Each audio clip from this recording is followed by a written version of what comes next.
नमस्कार साथियों, SK competition classes में आपका स्वागत है। आज है 13 जनवरी और एसएससी जीडी के सारे शिफ्ट के एग्ज़ाम ख़त्म हो गए हैं और हम यहाँ पर आपके लिए जीएस और हिंदी का क्वेश्चंस का एनालिसिस लेके आए हैं। हम रोज़ ऐसे ही एनालिसिस करते हैं और आज के एनालिसिस में हमने देखा कि आज के शिफ्ट्स के जो क्वेश्चंस हैं, ज़्यादातर क्वेश्चंस हमारे पिछले 3 दिन के एनालिसिस से डायरेक्ट आए हैं, क्योंकि हम एनालिसिस में केवल क्वेश्चंस के आंसर नहीं बताते बल्कि उनके साथ के जो आसपास के फैक्ट्स हैं या आगे की शिफ्ट में जो क्वेश्चंस बन सकते हैं साथ साथ में वो भी बताते चलते हैं। तो साथियों, अगर आप रेगुलर हमारा एनालिसिस देखते हैं तो अच्छी बात है, अगर नहीं देखते हैं तो आपका आगे किसी भी शिफ्ट में किसी भी दिन एग्ज़ाम हो तो आप हमारा रेगुलर एनालिसिस फॉलो करिए, आपको ज़रूर फ़ायदा मिलेगा। अभी हम साथ साथ में बताते भी चलेंगे कि पिछली शिफ्ट एनालिसिस से कौन कौन से क्वेश्चंस आए हैं। तो बिना देर किए हुए शुरू करते हैं आज का एनालिसिस। और आपको एक सलाह है कि आप इसकी स्पीड बढ़ा के देखिए, क्योंकि यहाँ पर स्लो पढ़ाया जाता है और आप स्पीड थोड़ी बढ़ा के देखेंगे तो आपका टाइम भी बचेगा और आपको अच्छा भी लगेगा। पहला सवाल आया था, सुप्रीम कोर्ट की स्थापना कब हुई थी? सुप्रीम कोर्ट की स्थापना हुई थी 1 अक्टूबर 1937 को। किस नाम से हुई थी? फेडरल कोर्ट के नाम से। इसकी स्थापना का प्रावधान जो था भारत शासन अधिनियम 1935 में था। 1935 के अधिनियम में था प्रावधान कि भारत में एक फेडरल कोर्ट की स्थापना की जाएगी और वो कर भी दी गई 1937 में। जब भारत आज़ाद हुआ और संविधान लागू हो गया 26 जनवरी 1950 को, उसके बाद 28 जनवरी 1950 को सुप्रीम कोर्ट के रूप में इसका नाम बदल दिया गया। इसका नाम फेडरल कोर्ट की जगह पर सुप्रीम कोर्ट कर दिया गया था। वर्तमान में इसके जो मुख्य न्यायाधीश हैं वो डीवाई चंद्रचूड़ हैं, धनंजय यशवंत चंद्रचूड़। ये कौन से नंबर के मुख्य न्यायाधीश हैं? 50वें नंबर के हैं, ये भी पूछ सकता है। अगला क्वेश्चन है, स्थिरता के साथ विकास कौन सी पंचवर्षीय योजना का उद्देश्य है? ये चौथी पंचवर्षीय योजना का उद्देश्य है। पंचवर्षीय योजनाओं से एक सवाल जरूर पूछा जाता है। कल की शिफ्ट में पूछा गया था पहली पंचवर्षीय योजना कब शुरू हुई थी। आज की आगे देखेंगे, आज की एक शिफ्ट में पूछा गया दूसरी पंचवर्षीय योजना का कार्यकाल क्या था, और कल वाले में ही हमने बताया था पहली दूसरी तीसरी का कार्यकाल, और आज दूसरी का पूछ दिया गया। ठीक है, तो आप इसको ध्यान से देखिए। चौथी पंचवर्षीय योजना का टाइम पीरियड जो था वो 1969 से 74 था। 5 साल इनका टाइम पीरियड होता था। और ये किस मॉडल पर आधारित थी, ये भी पूछ सकते हैं। रुद्र मेनन मॉडल पर आधारित थी ये योजना। और पांचवी का टाइम पीरियड का था 1974 से लेकर 78 तक। ये 4 साल ही चली। इसके बाद में 78 में जनता पार्टी की सरकार आ गई थी, तो उन्होंने 1 साल पहले ही ख़त्म कर दी थी ये योजना। और उसके बाद में 78 से लेकर 80 तक 2 साल तक कोई योजना नहीं चली। इन 2 साल तक एक एक साल की योजनाएं बनी, उनको कहा जाता है इतिहास में रोलिंग प्लान। रोलिंग प्लान कहा जाता है उनको, ये भी ध्यान रखना, ये भी पूछ सकते हैं। और पांचवी पंचवर्षीय योजना की एक खास बात ये भी है, इसमें गरीबी हटाओ का नारा दिया गया था इंदिरा गांधी द्वारा। ये भी क्वेश्चन पूछा जा सकता है। पीएम स्वनिधि योजना किससे संबंधित है? या स्ट्रीट वेंडर्स को 1000 रुपये का लोन दिलवाने से संबंधित है। उनको क्या स्वनिधि योजना के तहत स्ट्रीट वेंडर्स जो होते हैं, रेडी पटरी वाले जो होते हैं, उनको बिना गारंटी के लोन दिया जाता है। कितना? 10,000 से लेकर के 50,000 तक।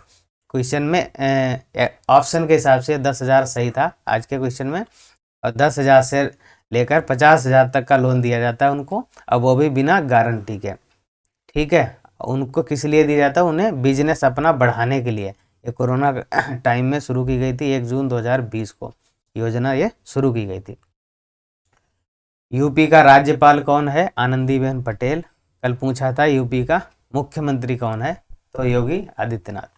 दूसरी पंचवर्षीय योजना की अवधि क्या थी? कल हमने पहली दूसरी तीसरी तीनों की अवधि बताई थी, तो 56 से 61 तक। पहली वाली 51 से 56 थी और तीसरी वाली 61 से 66 तक थी। और 66 से लेकर 69 तक के टाइम को, 3 साल के पीरियड को योजना अवकाश कहा जाता है, क्योंकि उस टाइम में कोई भी योजनाएं नहीं बनी थी। क्यों नहीं बनी थी? क्योंकि उस समय भारत चीन युद्ध हुआ था 1965 में, और भारत इस पोजीशन में नहीं था कि वो पंचवर्षीय योजना इतना लंबे टाइम के लिए चला पाए। तो एक एक साल के लिए 3 वार्षिक योजनाएं बनी थी। ठीक है, उस टाइम को कहते हैं योजना अवकाश। सॉरी। मौर्य वंश का अंतिम शासक कौन था? ये था बृहद्रथ। इन्होंने 187 इस BCE से 185 BC पूर्व तक इन्होंने शासन किया था। भारतीय ओलंपिक संघ की स्थापना कब हुई? ये हुई थी 1927 में। इसका मुख्यालय जो है दिल्ली में है और वर्तमान में इसकी अध्यक्ष PT उषा हैं। और ये किस राज्य से संबंधित हैं? ये केरल राज्य से संबंधित हैं और इन्हीं का एक उपनाम है उड़न परी। उड़न परी, इनको उड़न परी भी कहा जाता है, धावक हैं ये। ठीक है। कम साक्षरता वाला राज्य कौन सा है? सबसे कम साक्षरता वाला राज्य कौन है? बिहार है। इसकी साक्षरता है 69.83% और सबसे अधिक साक्षरता केरल की है। वो कितनी है? 94%। ये भी याद रखना। 1950 में संविधान के लागू होने के साथ क्या शामिल नहीं था? संविधान जब लागू हुआ तो मौलिक कर्तव्य वहाँ पर नहीं थे, मौलिक कर्तव्य बाद में जोड़े गए। 1976 में 42वें संविधान संशोधन द्वारा इन्हें जोड़ा गया और संविधान के भाग 4 के का में है। और अगर अनुच्छेद की बात करें तो अनुच्छेद है 51 का। इसमें मौलिक कर्तव्य हैं। वर्तमान में 11 मौलिक कर्तव्य हैं, शुरुआत में 10 थे। 11वां मौलिक कर्तव्य हमारा 2002 में जोड़ा गया था 86वें संविधान संशोधन के माध्यम से। और ये बात हमने कल और परसों दोनों से दिन के एनालिसिस में बड़ी डिटेल में बताई थी कि 11वां मौलिक कर्तव्य कहता है कि हर माता पिता का कर्तव्य होगा कि वो अपने 6 से 14 वर्ष के बच्चों को शिक्षा के अवसर उपलब्ध करवाए। ये 11वां मौलिक कर्तव्य है। ये 2002 में जोड़ा गया 86वें संविधान संशोधन द्वारा और बाकी 10 मौलिक कर्तव्य जोड़े गए थे 1976 में 42वें संविधान संशोधन द्वारा। और किस समिति की सिफारिश पर जोड़े गए थे? ये थी स्वर्ण सिंह समिति की सिफारिश। ठीक, इनमें से कुछ भी आपसे पूछा जा सकता है, आप ध्यान से सुनिए और इसको रिवाइज करिए। 2018 में एशियन गेम्स का मोटो क्या था? इसका मोटो था एनर्जी ऑफ एशिया और ये जकार्ता इंडोनेशिया की राजधानी में संपन्न हुए थे। एशियाई गेम्स की शुरुआत कब हुई थी? 1930 में हैमिल्टन कनाडा से इनकी शुरुआत हुई थी। 2022 में भारत का स्थान चौथा था इन एशियाई गेम्स में और भारत ने कुल कितने पदक जीते? 61 पदक जीते थे और पहले स्थान पर 2022 के खेलों में ऑस्ट्रेलिया था। ये बात भी ध्यान रखना। दूसरा सबसे कम साक्षरता वाला राज्य राजस्थान है। पहला अभी हमने देखा बिहार है। ठीक। ट्यूलिप फेस्टिवल का आयोजन कहाँ किया जाता है? ये जम्मू कश्मीर में किया जाता है। भारत में माइक्रो फाइनेंस को कौन नियंत्रित करता है? ये करता है RBI और इसकी स्थापना हुई थी 1 अप्रैल 1935 को। कहाँ हुई थी? कोलकाता में। RBI का मुख्यालय कहाँ है? ये है मुंबई में। बस्तर का विद्रोह कब हुआ था? 1910 में। इसके नेता थे गुंडाधुर और सुरेंद्रनाथ सिंगर, 2 लोग इसके नेता थे। जम्मू कश्मीर से संबंधित नृत्य है आपका आंसर होगा कूद नृत्य ऑप्शन के हिसाब से। और बाकी जो जम्मू कश्मीर के प्रमुख नृत्य हैं वो ये हैं भांड जश्न, कूद जो कि क्वेश्चन में ही आया था, बच्चा नगमा, रूफ, हाफिजा, बुगी नचुन और डमहल।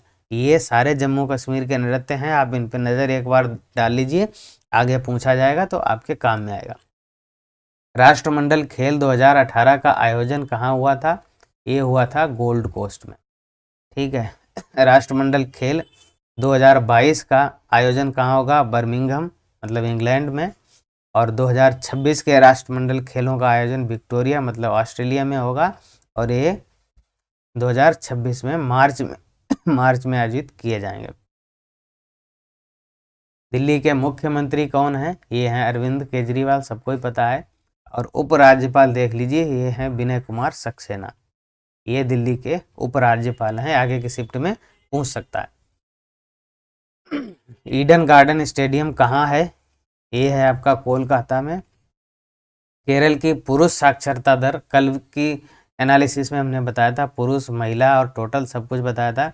पुरुष साक्षरता दर है 96.11% और महिला साक्षरता है 92.07% और टोटल साक्षरता अभी भी बताया था 94%। ये केरल की, ये नंबर 1 पे है साक्षरता में भी, पुरुष साक्षरता में भी और महिला साक्षरता में भी।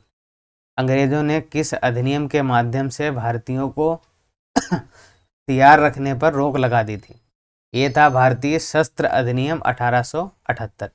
ये लॉर्ड लिटन के समय में पारित हुआ था और इस समय भारत का वायसराय लॉर्ड लिटन था और इसी के समय में 1878 में ही वर्नाकुलर प्रेस एक्ट पारित हुआ था, जिसने जो देसी भाषाओं के समाचार पत्र थे उन पर रोक लगा दी थी।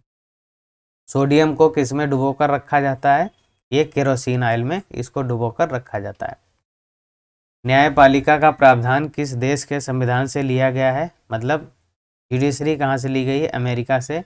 और मूल अधिकार का प्रावधान भी अमेरिका से ही लिए गए हैं, हमारे मूल अधिकार भी, ठीक है। और मूल कर्तव्य कहाँ से लिए गए हैं? रूस से लिए गए हैं, ये बात भी है, ध्यान रखना। शुंग वंश का प्रथम शासक कौन था? ये था पुष्यमित्र शुंग। इन्होंने ही शुंग वंश की स्थापना की थी। शुंग वंश की स्थापना कब की थी? 187 ईसा पूर्व में मौर्य साम्राज्य के अंतिम राजा बृहद्रथ को मारकर पुष्यमित्र शुंग ने की थी। अभी भी पीछे हमने देखा था मौर्य साम्राज्य का अंतिम शासक कौन था? बृहद्रथ। और 187 ईसा पूर्व इन्होंने बृहद्रथ की हत्या करके और शुंग वंश की स्थापना की थी। सीबीएसई के वर्तमान अध्यक्ष कौन है? ये हैं विनीत जोशी। वॉलीबॉल नेट की ऊंचाई कितनी होती है? 2.44 मीटर होती है। एक बार फुटबॉल के उसकी ऊंचाई पूछी थी और आज वॉलीबॉल की पूछती है, तो आप इनको भी ध्यान रखिए। नीली क्रांति का संबंध किससे है? ये है मछली पालन से। और विभिन्न क्रांतियां जो जिन जिन चीज़ों से संबंधित है अगली स्लाइड में हमने दे दी हैं सारी, आप उनको देख लीजिए, किसी भी शिफ्ट में पूछा जा सकता है। ट्यूलिप फेस्टिवल का आयोजन कहाँ किया जाता है? जम्मू कश्मीर। अभी भी हमने पीछे भी देखा था, ये शायद 2 शिफ्ट में आया हुआ क्वेश्चन है। देखो, भूरी क्रांति किससे संबंधित है? कृषि उर्वरकों एवं रसायनों में आत्मनिर्भरता से। रजत क्रांति अंडे तथा मुर्गी पालन से। गुलाबी क्रांति झींगा मछली के उत्पादन से संबंधित है। सुनहरी क्रांति राष्ट्रीय बागवानी मिशन से संबंधित है। हरित सोना क्रांति भारत में बांस के उत्पादन से संबंधित है। बादामी क्रांति मसाला उत्पादन से संबंधित है। इंद्रधनुषी क्रांति साल 2018 में हरित, पीली, नीली, लाल, गुलाबी, भूरी और अन्य सभी क्रांतियों को मिलाकर इस क्रांति को शुरू किया गया था। मतलब जहाँ पर सारी क्रांतियों को मिलाकर शुरू करने की बात हो वहाँ पर इंद्रधनुषी क्रांति आएगी। स्वर्ण रेशा समिति जूट उत्पादन से संबंधित है।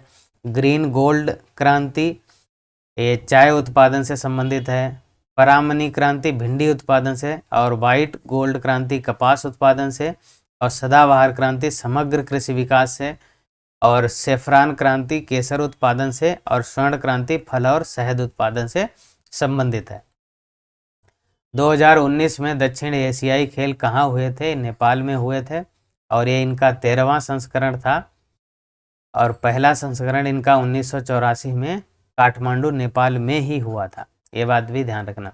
स्टार्टअप इंडिया कब शुरू की गई थी? 16 जनवरी। कल हमने 10-15 योजनाओं की लिस्ट दी थी, उसमें ये था क्वेश्चन।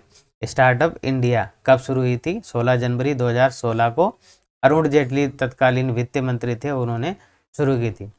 10वां मौलिक कर्तव्य कब जोड़ा गया? 1976 में। क्वेश्चन घुमा दिया है।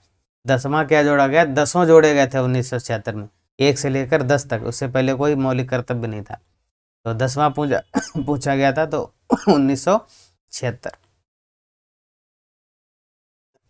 अगला क्वेश्चन है भारत एशिया में किस तरफ है? ये दक्षिण एशिया का भाग है। खाद्य प्रसंस्करण मंत्री कौन है? पशुपति कुमार पारस।